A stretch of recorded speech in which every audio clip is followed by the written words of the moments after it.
حضرت شیخ بایزید رحمۃ اللہ تعالی علیہ لکھا ہے کہ حضرت نے اپنے مریدوں کے ساتھ نماز پڑھنے جا رہے تھے، تو گلی تنگ تھی، تو اس جانب سے کتا بھی آ گیا۔ تو ظاہر اگر تلقین آئی غیب سے، کوئی دل میں خیال تو آیا ہوگا نا، تو حضرت نے اپنے کپڑوں کو بڑا سمیٹا اور سائڈ پہ ہو گئے کہ کتا گزر جائے، کہیں میرے کپڑوں سے لگ ہی نہ جائے یہ۔ تو پھر یہ تلقین آئی غیب سے، وہ جو کتا ہے نا وہ بول اٹھا، عرض کرتا ہے بایزید کیوں مجھ سے اتنی نفرت کر رہے ہو؟ آپ نے فرمایا تو نجس ہے، میں نماز پڑھنے جا رہا ہوں، میرے کپڑے خراب کر دے گا، میں تو اس لیے پیچھے ہٹا ہوں۔ تو کتا آگے سے کہتا ہے حضرت اگر میں گیلا ہوں تو پھر نجس ہوں، پھر ناپاک ہوں، اگر خشک ہوں تو پھر تو میں ناپاک ہی نہیں، اگر آپ کے کپڑوں سے لگ بھی گیا تو کچھ نہیں ہوگا، اگر گیلا ہوں تو لگ گیا تو پھر آپ کے کپڑے ناپاک کروں گا، لیکن پھر بھی میری ناپاکی ایسی ناپاکی ہے کہ 3 بار کا جو پانی ہے وہ اس ناپاکی کو دور کر دے گا۔ اگر آپ کے کپڑوں سے لگ گیا نا 3 بار، اگر آپ اپنے کپڑوں کو پانی سے دھوئیں گے تو کپڑے پاک ہو جائیں گے۔ لیکن بایزید کبھی تو نے اپنی ناپاکی پہ غور کیا؟ میری ناپاکی تو وہ ہے جس کو 3 پانی دور کر دیتے ہیں، لیکن تیری ناپاکی تو وہ ہے جس کو 7 سمندروں کا پانی بھی نہیں دھو سکتا۔ جا کے پہلے اپنی ناپاکی دور کر۔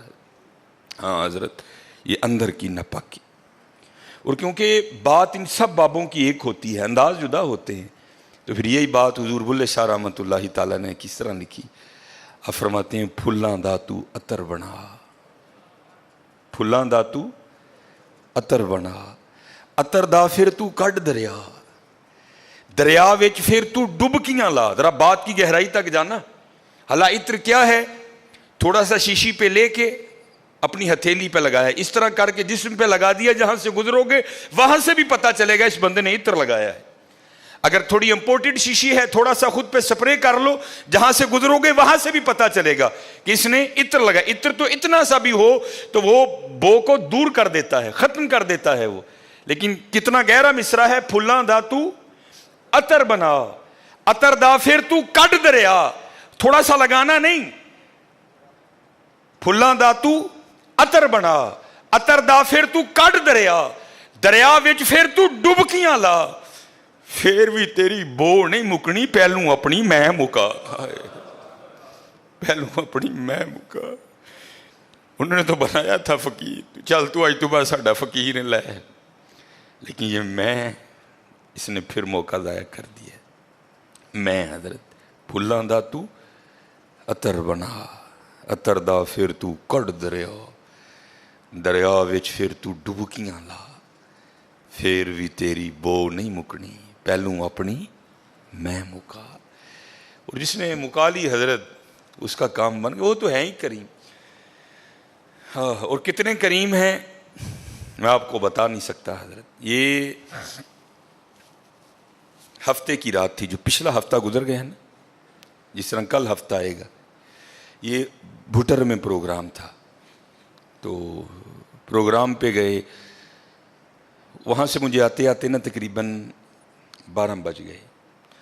جب میں گھر آیا نا تو چھوٹا بیٹا میرا، سب سے چھوٹا ابراہیم، بڑا رو رہا تھا، تو ماں اس کو چپ کرانے کے لیے نا وہ ٹہل رہی تھی، اس کمرے سے اس کمرہ، اس کمرے سے اس کمرہ، تو وہ کہتی ہے کہ شاہ کے بعد کی اس کی طبیعت خراب ہے، مسلسل رو رہا ہے، میں نے بڑا چپ کرایا، نہیں کر رہا، تو اس طرح کریں، اس کو کسی ہاسپٹل لے چلتے ہیں۔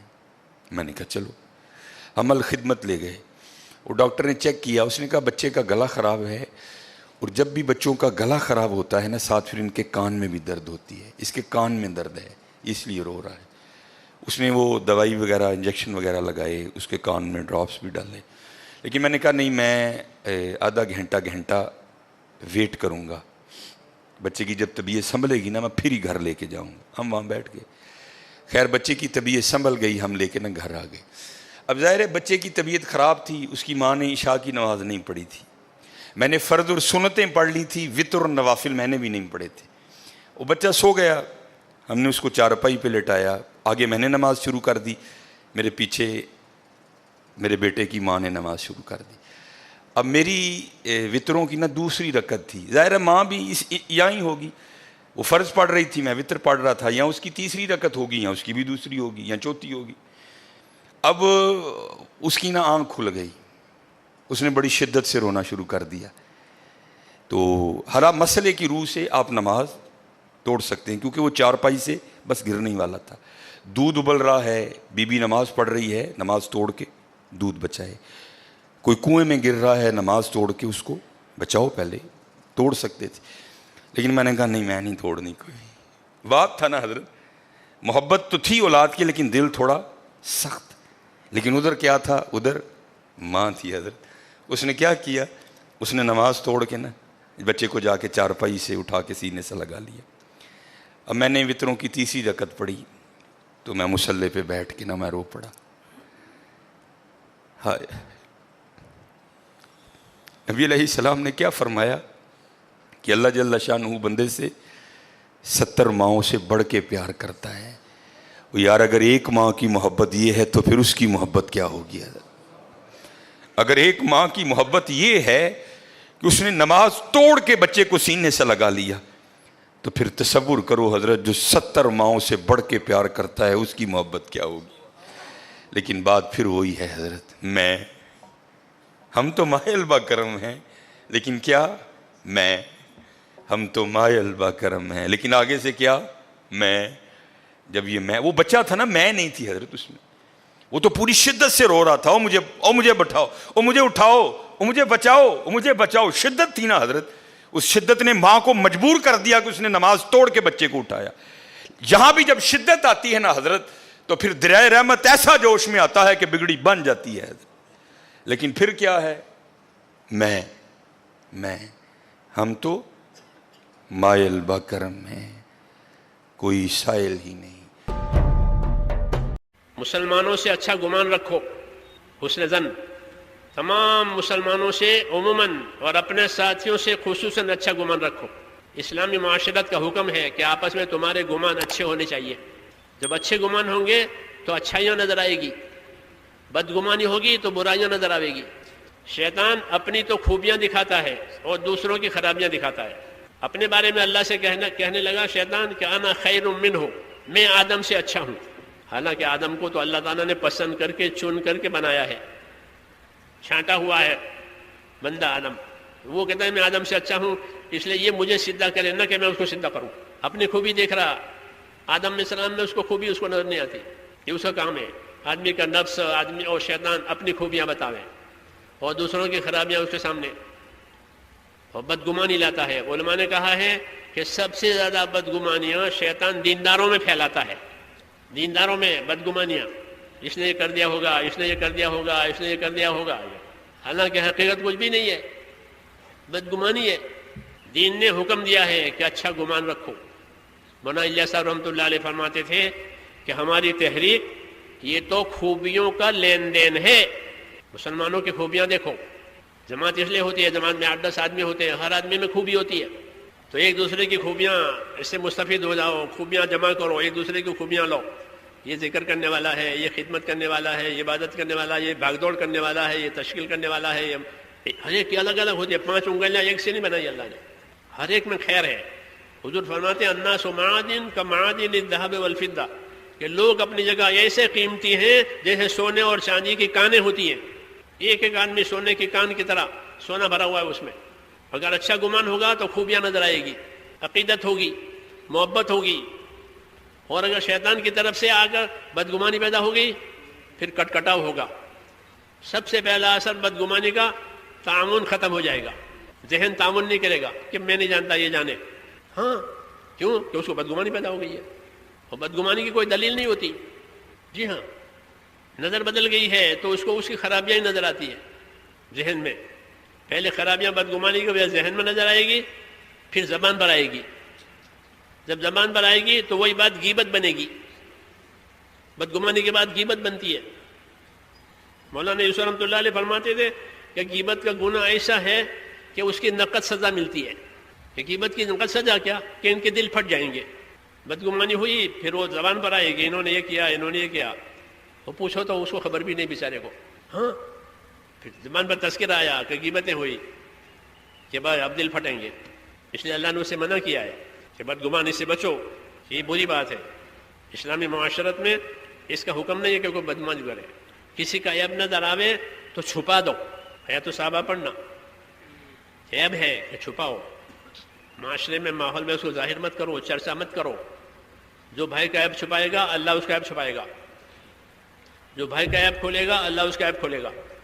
صحابہ اس پر بہت زور دیتے تھے، عیب پر چھپاؤ، حمیت الباطل بہتر کے ذکر ہی، حضور میں فرماتے کہ ماحول میں کوئی باطل چیز پیش آئی ہے کہ اس کا ذکر چھوڑ دو، اس کو زبان پر لانا چھوڑ دو تاکہ وہ دفن ہو جائے۔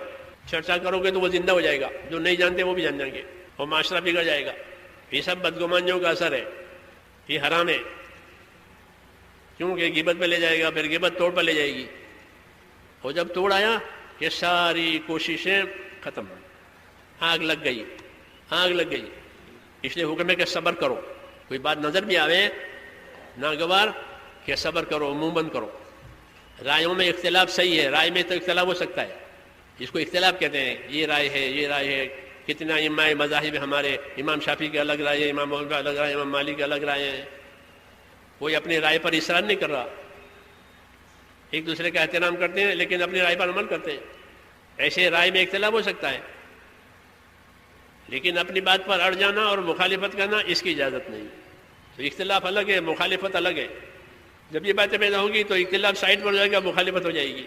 اس لیے کہا اچھا گمان رکھو، خوبیوں کا لین دین ہے، خوبیوں کا لین دین، اس کی مشق کہ ان میں کیا خوبی ہے، ان میں کیا خوبی ہے، ان میں اپنے ساتھیوں کے مناقب اور فضائل حضور صلی اللہ علیہ وسلم بتاتے تھے۔ ابو بکر میں یہ فضیلت ہے، عمر میں یہ فضیلت ہے، ابو ذر میں یہ فضیلت ہے، ان کی خوبیاں بتاتے تھے۔ مناقب صحابہ اسے کہتے ہیں، حضور بتاتے ہیں ان میں یہ ہے، ان میں یہ ہے۔ اویس قرنی تابعی ہے، ابھی آئے بھی نہیں ہے یمن سے، کہ اویس آئیں گے، ہاں ان کا درجہ بتایا کہ جب وہ آوے تو ان سے دعا مغفرت کرانا۔ وہ صحابی نہیں ہے، تابعی ہے۔ تو حضرت عمر تلاش کرتے تھے اپنی خلافت میں کہ اویس آئے نہیں آئے تاکہ میں ان سے مغفرت کی دعا کراؤں۔ کہاں حضرت عمر، کہاں اویس؟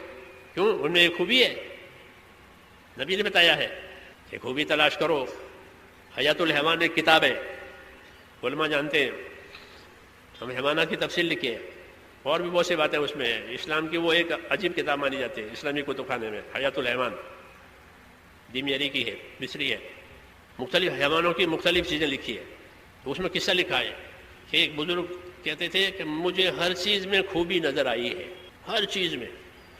جب کوئی بڑا آدمی ایسا کہتا تو پھر سوال کرنے والے سوال کھڑا کرتے ہیں کہ آپ کو ہر چیز میں خوبی نظر آئی؟ کہ ہاں، کہ خنزیر میں کیا خوبی ہے؟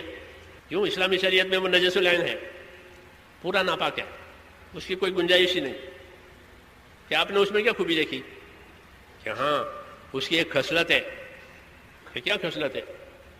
کہ بکورہ لغذائہ، یہ اس میں لکھا ہے کہ یہ حیوان ایسا ہے کہ صبح جلدی اٹھ جاتا ہے اور اپنی روزی تلاش کرتا ہے۔ کتے کو آپ دیکھو گے کتا رات بھر بھوکتا رہے گا، اور صبح آپ نماز پڑھنے جاؤ گے نا تو کہیں پڑا ہوا ہوگا، صبح میں یہ سو جاتا ہے، اور یہ کہ صبح جلدی اٹھ جائے گا، اپنی روزی تلاش کرتا ہے، یہ اس کی خصلت ہے۔ یہ میں نے اس میں دیکھی، بکورہ لغذائہ۔ تو خوبی تلاش کرنے والے کو ہر چیز میں خوبی ملتی ہے، اور جس کی نظر خوبیوں سے بند ہو جاوے تو لوگ نبی کو پاگل کہتے تھے کہ نبی کے پاگل ہے، ہاں، تو ان کو پاگل پر نظر آیا، نبی کا دیوانگی نظر آئی، ہاں، نعوذ باللہ۔ ابو لہب کہتا تھا کہ یہ جھوٹا ہے، حضور صلی اللہ علیہ وسلم کہتا، اس کو جھوٹ نظر آیا، یہ پاگل پر نظر آیا۔ یہ کیوں؟ کہ ان کی اپنی نگاہ غلط ہے، یہ اندھے ہیں، یہ اندھے ہیں، ان کے سامنے روشنی نہیں ہے، نبوت ہے، تو آدمی کا دل اندھا ہو جاتا ہے، خرابیاں نظر آتی ہیں۔ تو تبلیغ میں اس کی مشق ہے، مسلمانوں کی خوبیاں دیکھو، شہر والوں کی خوبی الگ ہے، دیہات والوں کی خوبی الگ ہے، تاجروں کی خوبی الگ ہے، ملازمت کرنے والوں کی خوبی الگ ہے۔ مولانا الیاس صاحب میوات والوں سے کہتے ہیں تمہارے اندر دو خوبیاں ہیں۔ کہ کیا دو خوبیاں؟ کہ سادگی ہے، سادگی ہے زندگیوں میں، اور جفا کشی ہے، کہ تمہارا اندر دو خوبی ہے۔ یہ دونوں خوبیاں دین میں بڑی مددگار ہیں، سادگی اور جفا کشی۔ تو ان کی خوبیاں دیکھتے تھے، حالانکہ وہ سب اس زمانے میں جہالت زیادہ تھی، مولانا کو اس کی خوبیاں نظر آتی تھی، اس لیے ان خوبیوں سے ان سے کام لیا اور انہوں نے کام پر کھڑا کر دیا۔